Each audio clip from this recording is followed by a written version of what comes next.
I hear you say that divorce is down and it's great, so let's sort of move on to cohabitation, let's move on to the other topics. And I know that you still work in the area of divorce reform, and I work in that area.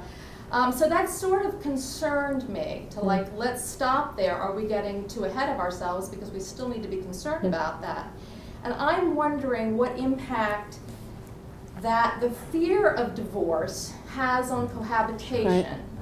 And whether we've done such a good job of educating the let them eat cakers, which I love that phrase, that we've done such a good job of educating them about the pitfalls of divorce, that they've solidified their marriages, okay, but they still want to have their so-called constitutional right to their divorce and their cohabitation and all of their choices that they want to have, even though we know that they're choosing marriage.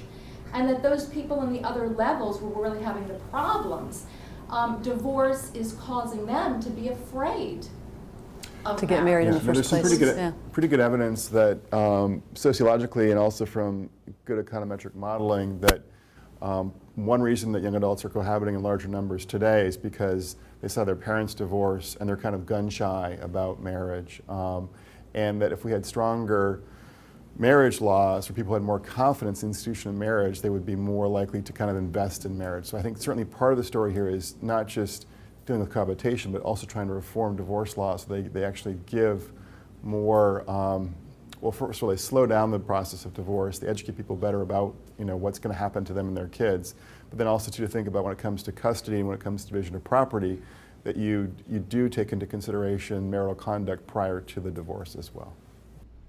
So should we see the cycle to work in reverse, such that as it filters through society that divorce rates are going down, that people will become less gun-shy about marriage and less likely to cohabit? If they understand that to be a fact. I don't think people realize right now in America that that is a fact. Right, it takes time for things to filter through.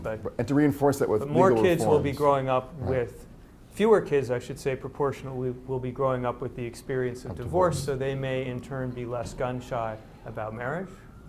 It's possible, although they're going to be experiencing instability in other contexts, which might make them gun shy of marriage. Right. For other reasons. Yeah. Once again, there's a gradient, there's a class gradient here that is quite pronounced. So a lot of what's happening is that people aren't getting married, therefore they can't get divorced. I mean, that's why divorce rates are going down in part.